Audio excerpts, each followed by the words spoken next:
नमस्कार विद्यार्थी मित्रांनो, 2024 या वर्षामध्ये होणाऱ्या राज्यसेवेच्या परीक्षेची जे विद्यार्थी तयारी करत आहे तर त्यांच्यासाठी आपण स्टेट बोर्डची एक सिरीज सुरू केलेली आहे। आणि हे जे काही स्टेट बोर्डचे लेक्चर आहे तर राज्यसेवेची जी काही आपण फाउंडेशन बॅच सुरू केलेली आहे तर या फाउंडेशन बॅचचे हे लेक्चर आहे। ठीक आहे, या बॅचचं ह्याचं एक शेवटचं YouTube वरील लेक्चर असणार आहे। आणि यामध्ये आपण ऑलरेडी 2 स्टेट बोर्डचे लेक्चर बघितलेले आहे। 6वीचं जे काही भूगोल आहे त्यावर ऑलरेडी 2 लेक्चर आपले झालेले आहे। आजचं लेक्चर तिसरं असणार आहे। तर तुम्हालाही राज्यसेवा 2024 ची अगदी व्यवस्थितपणे पहिल्यापासून तयारी करायची असेल तर तुम्ही ही बॅच जॉइन करू शकता। या बॅचची फी 4999 रुपये आहे आणि या बॅच मध्ये 20 ॲडमिशन शेवटचे शिल्लक राहिलेले आहे। जर तुम्हाला पहिल्या 100 विद्यार्थ्यांमध्ये जर प्रवेश मिळवायचा असेल तर 4999 रुपयामध्ये ॲडमिशन घ्या, नाहीतर मग त्यानंतर जो प्रवेश आहे जर तुम्हाला घ्यायचा असेल तर तुम्हाला 7000 रुपये इतके पे करावे लागतील। तर सुरुवातीच्या काही विद्यार्थ्यांसाठी ही ऑफर आहे, नंतर फी वाढणार आहे। ठीक आहे, तर एकदम 0 to ॲडव्हान्स लेवल पर्यंत इथं शिकवलं जाणार आहे। ज्या विद्यार्थ्याला काहीच माहित नाही तर त्याला MPSC नेमकं काय आहे, प्रत्येक विषयाची एकदम बेसिक पासून तुम्हाला अंडरस्टँडिंग झाली पाहिजे या हेतूने आम्ही शिकवणार आहोत। तर आपलं इयत्ता 6वीच्या भूगोलाचे तिसरं लेक्चर आहे। बरोबर, कितवं लेक्चर आहे? तिसरं लेक्चर आहे। ठीक आहे, आपण जे पहिले लेक्चर आहे तर पहिल्या लेक्चर मध्ये चला वृत्ते वापरूया आणि आपण पृथ्वी आणि वृत्ते हे 2 चॅप्टर अभ्यास केले होते किंवा 2 चॅप्टरचा अभ्यास केला होता। त्यानंतर पृथ्वी गोल, हवा आणि हवामान आणि तापमान हे 3 चॅप्टर आपण काल बघितलेले आहे। आणि आज आपल्याला महासागराचं महत्त्व आणि खडक व खडकाचे प्रकार यांचा अभ्यास करायचा आहे। आणि त्यामध्येच आपण नैसर्गिक संसाधने हा चॅप्टर कव्हर करण्याचा सुद्धा प्रयत्न करूया। बघू आता किती होतं। तुम्हाला जर बॅच जॉइन करायची असेल तर आपलं ॲप्लिकेशन डाउनलोड करा। हे जे मंडे पासूनचे जे लेक्चर आहे, संडेला सुट्टी असेल, मंडे पासूनचे लेक्चर आपल्या राज्यसेवेच्या बॅच मध्ये ॲप्लिकेशन मध्ये लेक्चर होणार आहे। तर ॲप्लिकेशन डाउनलोड करून त्यामध्ये कंटेंट नावाचा ऑप्शन आहे आणि लाईव्ह क्लास नावाचा ऑप्शन आहे, तर त्यामध्ये आपले लेक्चर ॲप्लिकेशन मध्ये होत जातील। ठीक आहे, आणि तुम्हाला प्रॉपर जो टाइम टेबल आहे तो सुद्धा मंडे पासून दिला जाईल। तर बघा, आपला पुढील जो काही टॉपिक आहे, पुढील जो काही चॅप्टर आहे तो आहे महासागराचं महत्त्व। मग यामध्ये आता काही महत्त्वाच्या गोष्टी, जसं की पृथ्वीवर पाण्याचं प्रमाण किती आहे। तर पृथ्वीवर एकूण पाण्याचं प्रमाण जर आपण बघितलं तर 70.80% पाणी आहे आणि 29.20% काय आहे, जमीन आहे। ठीक आहे, तर हे तुम्हाला लक्षात ठेवायचं पहिला महत्त्वाचा पॉईंट। त्यानंतर मित्रांनो हे लक्षात ठेवा की जे 70% पाणी आहे त्यापैकी 97% पाणी जे आहे ते आपण पिऊ शकत नाही। फक्त पृथ्वी तलावर 3%च पाणी आहे की ज्याचा आपल्याला पिण्यासाठी वापर होतो, हे तुम्हाला लक्षात ठेवायचं आहे। आणि हे जेवढं काही पाणी आहे हे या 5 महासागरामध्ये आपल्याला बघायला मिळतं। मग ते 5 महासागर कोणकोणते आहे तर पॅसिफिक महासागर, अटलांटिक महासागर, हिंदी महासागर, दक्षिण महासागर आणि आर्टिक महासागर।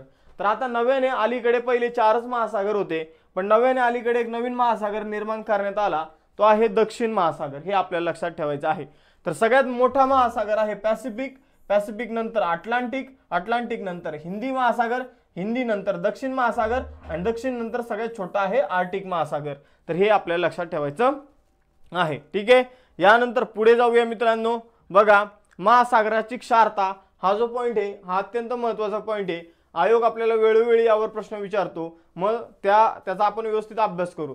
क्षारता म्हणजे महासागराचा खारटपणा। क्षारता म्हणजेच काय तर महासागर किती खारट आहे हे क्षारता यातून दाखवलं जातं। समजून घ्या, ही महासागराची क्षारता 35% किंवा 100% किंवा 200% किंवा 225%, तर याद्वारे महासागराची क्षारता जी आहे ती दाखवली जाते। म्हणजे महासागर किती खारट आहे हे त्या क्षारतेवर डिपेंड असतं। क्षारता जितकी जास्त तितकं महासागराची खारटपणा सुद्धा जास्त। मग महासागर खारट का बनतात हा तुम्हाला प्रश्न असेल बऱ्यापैकी मुलांना। तर समजून घ्या, महासागरामध्ये जसं की पृथ्वीवर भूकंप होतो, ज्वालामुखीचा विस्फोट होतो, त्याप्रमाणे महासागरामध्ये सुद्धा भूकंप होतो, ज्वालामुखीचा विस्फोट होतो। मग भूकंप झाल्यानंतर, ज्वालामुखीचा विस्फोट झाल्यानंतर काय होतं तर जमिनीमधून अनेक रसायनं जे आहे ते पाण्यामध्ये विरघळतात। जसं की ज्वालामुखीचा विस्फोट झाल्यानंतर त्यामधून राख बाहेर निघतात, त्याचबरोबर लाव्हारस बाहेर निघतो, वेगवेगळ्या पाण्याची वाफ बाहेर निघते। त्यानंतर आपण काय करत असतो तर आपण बरेचसे जे काही प्रदूषित घटक आहे ते समुद्राच्या पाण्यामध्ये सोडून देत असतो नदीच्या मार्फत। तर त्यामुळे समुद्रातील पाण्याची जी क्षारता आहे ती वाढत जाते। त्यानंतर काही प्राणी मृत पावतात आणि मग ते समुद्राच्या तळावर साचतात। जे काही मेलेले मासे आहे ते समुद्राच्या तळावर साचतात आणि मेलेल्या माशाचं जे हाडं आहे त्या हाडांमधून नंतर काय तयार होतात, तर समुद्रामध्ये क्षार तयार होतात. तर अशा प्रकारे जर आपण बघितलं तर समुद्रामध्ये खनिजे, राख, क्षार, वायू, गाळ, प्राणी, झाडे झुडपे आणि बाष्पीभवन या वेगवेगळ्या कारणामुळे समुद्राच्या पाण्यामध्ये क्षारांचं प्रमाण वाढतं. क्षारांचं प्रमाण वाढतं म्हणजे समुद्राचं पाणी खारट व्हायला लागतं, आणि खारट व्हायला लागतं म्हणजे समुद्राच्या पाण्याची क्षारता जी आहे ती वाढत जाते. तर सिंपल, समुद्राच्या पाण्याची क्षारता म्हणजे काय, तर क्षारता म्हणजे समुद्राच्या पाण्यामध्ये असणारं क्षारांचं प्रमाण. तर बघा, समुद्राच्या पाण्याची जितकी जास्त क्षारता असते तितकंच समुद्राचं पाणी खारट असतं. तर हे तुम्हाला इथं लक्षात ठेवायचं आहे. समुद्राच्या पाण्याची जी क्षारता आहे ती कशी मोजली जाते, तर 1000 ग्रॅम पाण्यामध्ये किती क्षारांचं प्रमाण आहे, 1000 ग्रॅम पाण्यामध्ये किती क्षारांचं प्रमाण आहे यावरून समुद्राच्या पाण्याची क्षारता म्हणजे समुद्राच्या पाण्याचा जो खारटपणा आहे तो मोजला जातो. आणि मग ते मोजण्यासाठी जसं टक्क्याचं चिन्ह आहे अशाच प्रकारचं एक चिन्ह वापरलं जातं, फक्त समोर एक डॉट असतो. ठीक आहे, तर अशा प्रकारचं हे जे चिन्ह आहे हे समुद्राच्या पाण्याची क्षारता मोजण्यासाठी वापरलं जातं. मग सर्वसाधारणपणे जो काही समुद्र असतो किंवा महासागर असतो त्याच्या पाण्याची क्षारता असते ती 35%, आपण याला टक्केच म्हणूया, 35% इतकी असते. आणि आपल्या पृथ्वी तलावर सगळ्यात जास्त क्षारता असणारा जो काही समुद्र आहे तो आहे मृत समुद्र, त्याची क्षारता आहे 332%. तर हे तुम्हाला लक्षात ठेवायचं आहे. तर क्षारता हा पॉईंट तुम्हाला कळला असेल की महासागराची क्षारता म्हणजे महासागरामध्ये असलेल्या क्षारांचं प्रमाण, महासागराची खारटपणा, यालाच काय म्हटलं जातं, क्षारता म्हटलं जातं. ठीक आहे, मग अजून आता आपण पुढे जाऊया. बघा, महासागराचे फायदे काय काय असतात तर हे आपण बघूया. महासागराचा पहिला फायदा म्हणजे महासागर टेम्परेचरला नियंत्रित करतं. कशा प्रकारे टेम्परेचरला नियंत्रित करतं, तर काल आपण बघितलं होतं जे शीत प्रदेशाकडून येणारे शीत महासागरीय प्रवाह आहे ते कुठे वाहतात, तर उबदार ठिकाणी वाहतात. मग समजून घ्या, एखादा प्रदेश उष्ण प्रदेश असेल आणि उष्ण प्रदेशाकडे शीत प्रदेशाकडून येणारा सागरी प्रवाह जर वाहत असेल तर मग तो काय करू शकतो, तर तो शीत असणार. निश्चितच शीत प्रदेशाकडून येणारा सागरी प्रवाह कसा असणार, शीत असणार. आणि मग तो उबदार प्रदेशातही थंडावा आणणार. त्याचप्रमाणे समजून घ्या, एखादा शीत प्रदेश आहे आणि उबदार प्रवाह कसे वाहतात, उष्ण प्रदेशाकडून शीत प्रदेशाकडे वाहतात, हे आपण काल बघितलेलं आहे. मग उबदार प्रवाह जर उष्ण प्रदेशाकडून शीत प्रदेशाकडे जर वाहतील तर ते काय करतील, शीत प्रदेशामध्ये थोडाफार उबदारपणा निर्माण करतील. म्हणजे टेम्परेचरला बॅलन्स करण्याचं आणि टेम्परेचरला नियंत्रित करण्याचं काम जे आहे ते महासागर प्रवाहाच्या माध्यमातून करत असतात. त्यानंतर महासागरामुळेच पाऊस पडतो. जे काही महासागराच्या पाण्याचं बाष्पीभवन होतं आणि त्यामुळं जी काही वाफ जी आहे ती वातावरणामध्ये जमा होते, म्हणजेच जे बाष्प असतं ते वातावरणामध्ये जमा होतं आणि मग त्यापासूनच पुढे जाऊन काय होतं, तर पाऊस पडायला लागतो. ठीक आहे, यानंतर जर बघितलं तर आपल्याला महासागरामुळे सागरी खाद्य आपल्याला मिळतं, जसं की मासे, बरेचसे लोक मासे खाणारे असतात. त्यानंतर खेकडे बऱ्याचशा जणांना आवडतात. महासागरामधून आपल्याला बरंचसं काय मिळत असतं, सागरी खाद्य मिळत असतं. त्यानंतर जर आपण बघितलं तर महासागर सागरी खाद्याव्यतिरिक्त आपल्याला मीठ देतात. त्यानंतर खजिने आपल्याला महासागरामधून वेगवेगळे मिळतात, जसं की मुंबईची शेजारी बॉम्बे आहे या ठिकाणावरून आपण खनिज तेल काढत असतो. त्यानंतर जर बघितलं तर शंख शिंपले सुद्धा आपल्याला महासागरामधून उपलब्ध होत असतात. त्यानंतर अजून एक महत्त्वाचा याचा उपयोग आहे वाहतूक खर्च. तर इथं जर आपण बघितलं तर महासागरामध्ये वाहतुकीचा खर्च खूपच कमी येतो. समुद्रामध्ये जर आपण बघितलं ना खड्डे असतात ना खुड्डे असतात, ना रस्ता बांधण्याची गरज पडते, ना आपण जर बघितलं तर विमान तयार करण्याची गरज पडते. सिंपल जहाज असतं. ठीक आहे, आणि जहाजाद्वारे प्रवासाचा जो खर्च असतो तो खूपच कमी असतो. जिथं विमानाने 10,000 रुपये लागतात तिथं जहाजाने 1,000 रुपयातच काम होत असतं. तर त्यामुळं जी काही समुद्री वाहतूक असते, महासागराद्वारे केलेली वाहतूक असते, ती जगातील सगळ्यात स्वस्त वाहतूक मानली जाते.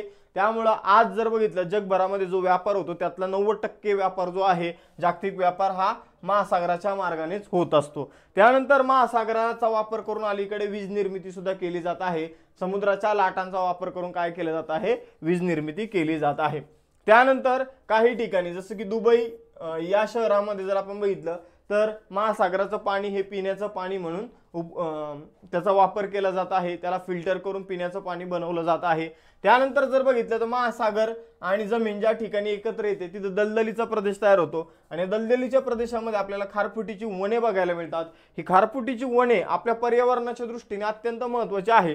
का महत्त्वाची आहे तर आपण जर बघितलं तर जो काही दलदलीचा भाग असतो किंवा जो काही खाडीचा भाग असतो आणि ज्या ठिकाणी क्षारयुक्त मृदा असते त्या ठिकाणी आपल्याला अशा प्रकारची खारफुटीची वने बघायला मिळतात।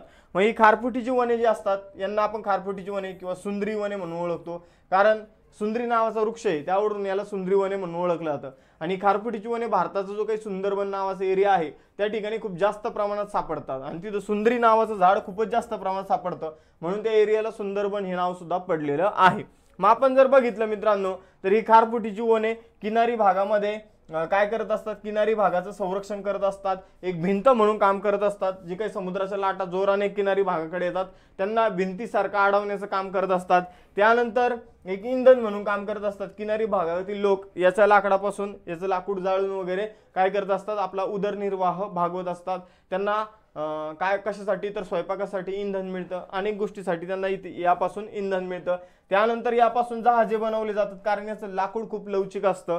त्याचप्रमाणे मित्रांनो अजून एक महत्त्वाचा पॉइंट म्हणजे यांना शहराची फुफ्फुस म्हणून सुद्धा ओळखलं जातं। आता का शहराची फुफ्फुस म्हणून ओळखलं जातं तर शहरामध्ये मोठ्या प्रमाणात काय निर्माण होतो, कार्बन डायऑक्साईड निर्माण होतो आणि यांच्यामध्ये बाकी झाडाच्या तुलनेपेक्षा जास्त कार्बन डायऑक्साईड शोषून घेण्याची क्षमता असते, म्हणून यांना शहराची फुफ्फुस म्हणून ओळखलं जातं। शहरामध्ये जे काही प्रदूषण होतं तर ते प्रदूषण दूर करण्याचं काम कोण करत असतं तर ही खारफुटीची वने करत असतात, त्यामुळे हा पॉइंट सुद्धा महत्त्वाचा आहे। यानंतर पुढे जाऊया मित्रांनो, बघा इथं खारफुटीची वने कशा प्रकारे असतात हे तुम्हाला इथं दिलेलं आहे, ठीक आहे। तर ऑलरेडी या चार्टमध्ये ज्या गोष्टी त्या मी तुम्हाला शिकवलेल्या आहे त्यामुळे मी तुम्हाला त्या डबल शिकवत नाही। त्यानंतर महासागरामध्ये जर आपण बघितलं तर प्रदूषण कोणकोणत्या गोष्टीमुळे होतं यावर आपल्याला प्रश्न विचारला जाऊ शकतो। तर बघा महासागरामध्ये तेल गळती होते, अशा प्रकारे जे काही तेलाचे जहाज असतात त्यांना कधी कधी लीक होतात आणि त्यामधून तेल गळती होते। त्यानंतर शहरातील सांडपाणी वगैरे आपण महासागरामध्ये सोडत असतो। त्यानंतर खारफुटीच्या जंगलांची आपण इंधन मिळवण्यासाठी काय करत असतो, त्यांना तोडत असतो जहाज बनवण्यासाठी आणि मग त्यामुळं काय होत असतं तर महासागराचं प्रदूषण वाढत असतं, ठीक आहे। त्यानंतर अति मासेमारी केल्याने महासागरीय प्रदूषण वाढतं। त्यानंतर पाण्यामध्ये विस्फोट केल्याने, पाण्यामध्ये उत्खनन केल्याने आणि जहाजातील साहित्य पाण्यामध्ये टाकल्याने काय होत असतं, महासागरातील प्रदूषण जे आहे ते वाढत असतं। आता खारफुटीची जंगल जी आहे समजून घ्या, खारफुटीची जंगल काय करतात तर बरेचसे जे घटक आहे समजून घ्या, प्लास्टिकच्या पिशव्या म्हणा किंवा अजून बरेचसे जे घटक आहे ते महासागरात जाण्यापासून रोखतात, अलीकडेच रोखतात कारण ते किनाऱ्यावर असतात, बरोबर। त्यामुळे महासागरामध्ये जास्त प्रमाणात घाण वगैरे जात नाही, ठीक आहे। तर अशा प्रकारे जर आपण बघितलं तर हे जे घटक आहे हे जास्त महासागरीय प्रदूषण करण्यास कारणीभूत असे हे घटक आहे। तर सिंपल आहे, आपण बघितलं तरी आपल्याला लक्षात येऊन जाईल। त्यानंतर पुढील महत्त्वाचा जो चॅप्टर आहे तो आहे खडक आणि खडकाचे प्रकार।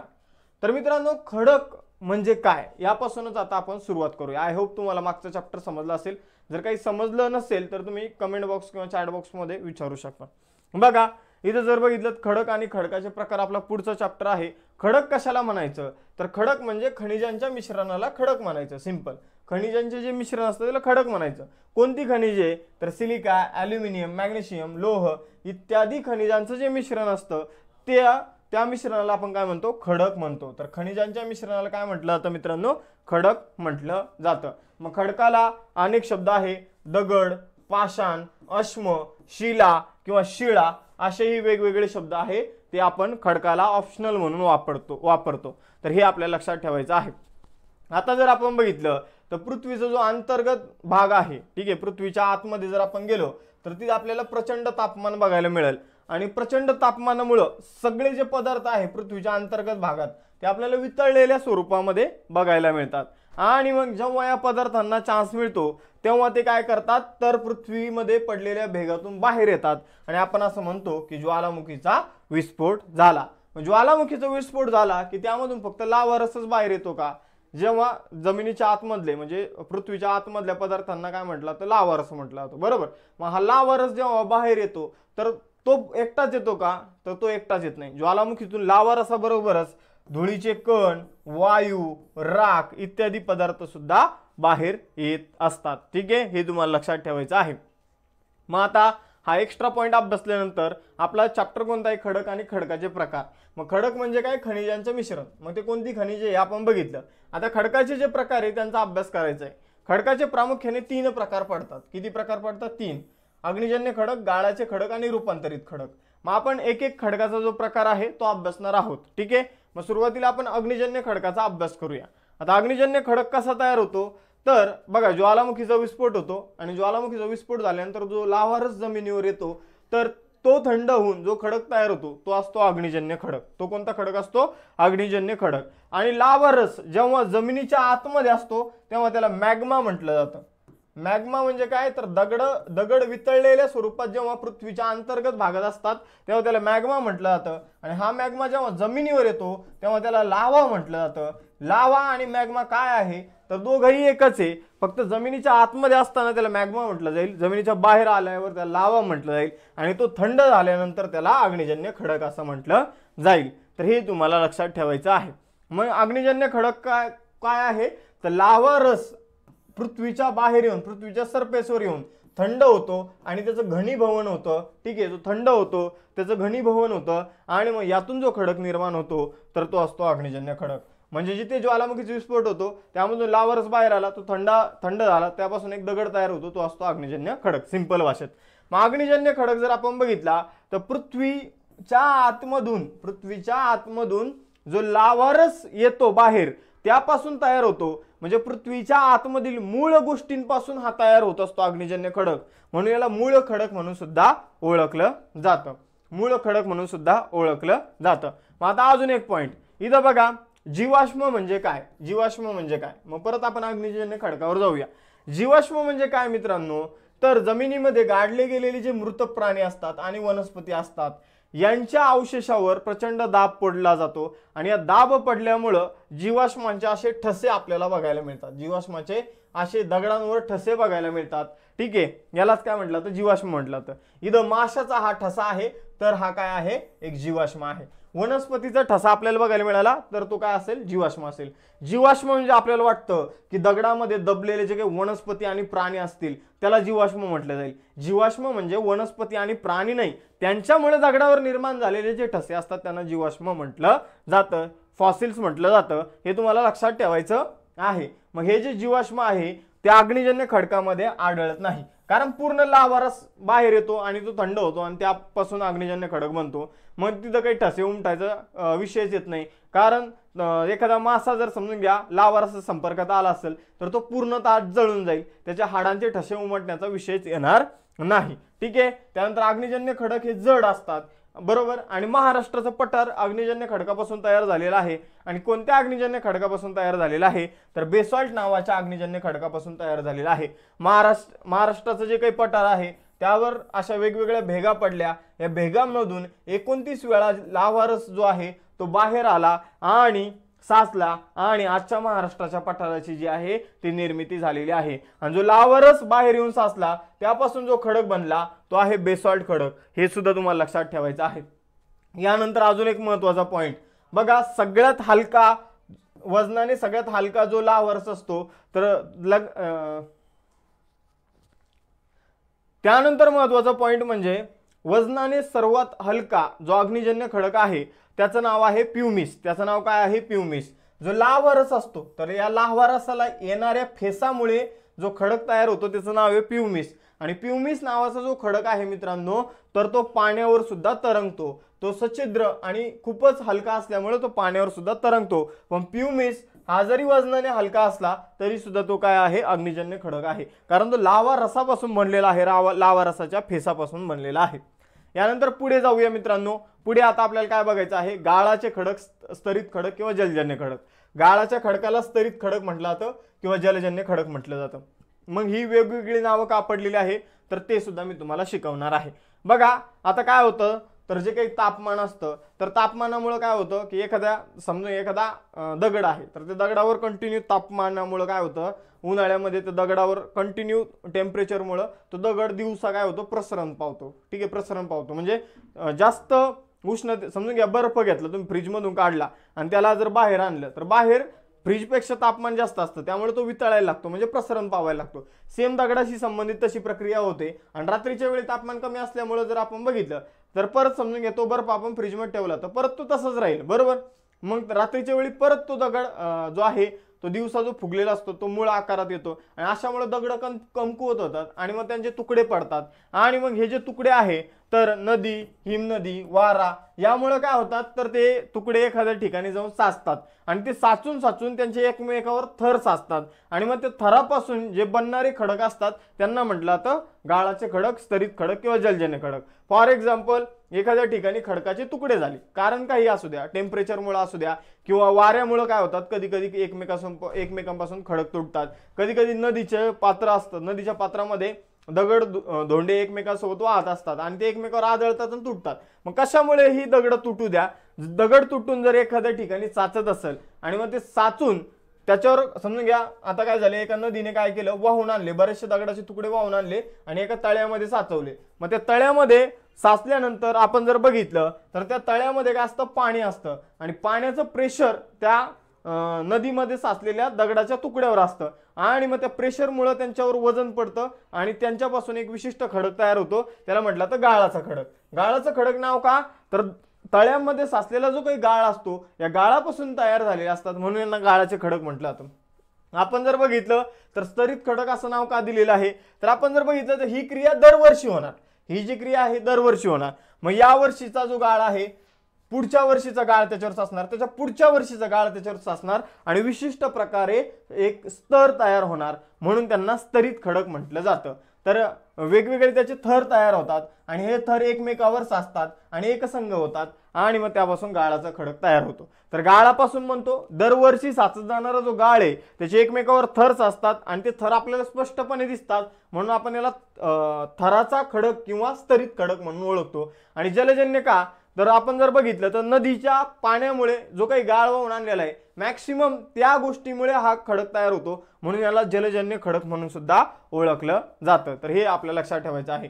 मग हा जो जलजन्य खडक आहे आपण जर बघितलं तर ऑलरेडी पृथ्वीवर असलेला जो काही खडक आहे त्याचे तुकडे होऊन हा खडक बनलेला आहे. ठीक आहे, ज्वालामुखीपासून वगैरे किंवा लावारसापासून हा बनलेला नाही. मग त्यामुळे आपण जर बघितलं तर एखादा मासा समजून घ्या गाळासोबत वाहत आला तळ्यामध्ये आणि तळ्यामध्ये वाहत आला आणि तो मृत अवस्थेमध्ये तिथेच पडून राहिला. मग त्याच्यानंतर पुढच्या वर्षीचा गाळ आला तो त्याच्यावर साचला, त्याच्या पुढच्या वर्षीचा गाळ आला तो त्याच्यावर साचला. म्हणजे अशा प्रकारे जर बघितलं तर गाळाच्या खडकामध्ये आपल्याला अशा प्रकारचे ठसे प्राण्यांचे आणि वनस्पतीचे बघायला मिळतात. म्हणजेच गाळाच्या खडकामध्ये आपल्याला सहजासहजी जीवाश्म लगेच आढळून येतात. ठीक आहे, मृत वनस्पती आणि प्राण्यांचे ठसे आपल्याला कोणत्या खडकात बघायला मिळतात, तर गाळाच्या खडकामध्ये बघायला मिळतात, स्तरित खडकामध्ये बघायला मिळतात, जलजन्य खडकामध्ये बघायला मिळतात. आपण जसं बघितलं की अग्निजन्य खडकामधील एक खडक जो आहे तो ठिसूळ असतो किंवा एकदम वजनाने हलका असतो, त्याप्रमाणे सर्वचे सर्व स्तरित खडक आपल्याला हलके, वजनाने, ठिसूळ आणि सच्छिद्र बघायला मिळतात. ठीक आहे, तर हे तुम्हाला लक्षात ठेवायचं आहे. ठीक आहे, यानंतर दिल्लीचा जो काही लाल किल्ला आहे आणि या लाल किल्ल्यासाठी वापरण्यात आलेला जो काही दगड आहे तर तो सुद्धा एक गाळाचा खडकच आहे. ठीक आहे, तर हा जो दगड आहे हा लाल वाळूचा स्तरित खडक आहे, हे त्याचं नाव आहे. वाळूचा दगड आहे. ठीक आहे, वाळूपासून वाळू एकमेकावर साचून बनलेला तो खडक आहे ज्याचा वापर दिल्लीच्या लाल किल्ल्यासाठी झालेला आहे. ठीक आहे, तर हा जो लाल किल्ला बांधण्यासाठी वापरण्यात आलेला वाळूचा स्तरित खडक आहे हा सुद्धा गाळाच्या खडकाचा एक एक्झाम्पलच आहे. त्यानंतर येतात रूपांतरित खडक. आता रूपांतरित खडक काय आहे मित्रांनो, अग्निजन्य खडक आपण बघितले की ज्वालामुखीमधून जो लावारस बाहेर येतो, या हा लावारस थंड होऊन जो खडक बनतो तो आहे अग्निजन्य खडक.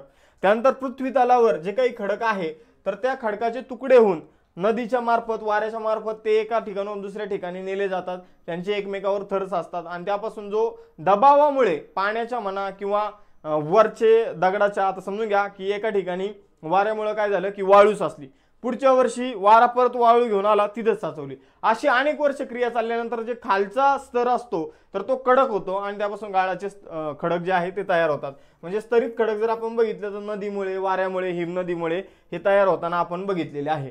हे दोन्ही वेगवेगळे खडक आहे. जेव्हा हे दोन्ही अग्निजन्य खडक आणि स्तरित खडक हे जेव्हा प्रचंड दाबाच्या आणि प्रचंड उष्णतेच्या जेव्हा संपर्कात येतात, प्रचंड दाबाच्या आणि प्रचंड उष्णतेच्या जेव्हा संपर्कात येतात तेव्हा त्यांचं आतमधलं जे स्ट्रक्चर आहे ते पूर्ण बदलून जातं आणि त्यांना एक वेगळं रूप प्राप्त होतं. तर या खडकाचे प्राकृतिक स्वरूप जे आहे आणि रासायनिक गुणधर्म जे आहे ते बदलतात, यांचं पुनर्स्फटिकीकरण होतं आणि यांच्यापासून जे खडक तयार होतात ते रूपांतरित खडक. तर रूपांतरित खडक काय मित्रांनो, अग्निजन्य खडक आणि स्तरित खडक यांच्यामध्ये बदल होतो. आणि बदल का होतो तर प्रचंड दाब आणि प्रचंड उष्णता या दोन गोष्टीमुळे यांच्यामध्ये बदल होतो आणि यापासून रूपांतरित खडक जे आहे ते बनतात. हे तुम्हाला लक्षात ठेवायचं आहे.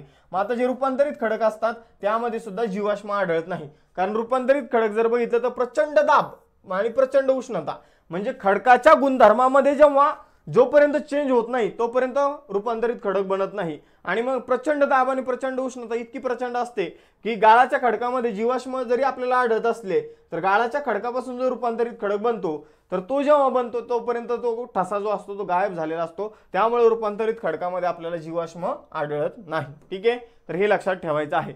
मग जीवाश्म काय असतात तर जे काही प्राणी आणि वनस्पती यांचे ठसे ते आपल्याला गाळाच्या खडकामध्ये आढळतात, अग्निजन्य खडकामध्ये आढळत नाही. परंतु रूपांतरित खडक जर बघितला तर गाळाच्या खडकापासून जरी बनलेला असेल किंवा अग्निजन्य खडकापासून जरी बनलेला असेल, अग्निजन्य खडकापासून बनलेल्या रूपांतरित खडकामध्ये तर आपल्याला जीवाश्म आढळणारच नाही. पण गाळाच्या खडकापासून जरी बनला तरी आपल्याला त्यामध्ये आढळत नाही, कारण प्रचंड दाब आणि प्रचंड उष्णतेपासून हे बनलेले असतात. मग आपण जर बघितलं तर काही एक्झाम्पल बघा. अग्निजन्य खडक आहे ग्रॅनाइट, यापासून नीस नावाचा रूपांतरित खडक बनतो. त्यानंतर बेसॉल्ट नावाचा अग्निजन्य खडक आहे, यापासून अँफिबोलाइट नावाचा रूपांतरित खडक बनतो. त्यानंतर चुन खडक हा एक स्तरित खडक आहे आणि यापासून संगमरवर हा अग्निजन्य रूपांतरित खडक बनतो. त्यानंतर आपण जर बघितलं कोळसा हा सुद्धा स्तरित खडक आहे, यापासून हिरा हा रूपांतरित खडक बनतो जो जगातील सर्वात कठीण वस्तू आहे.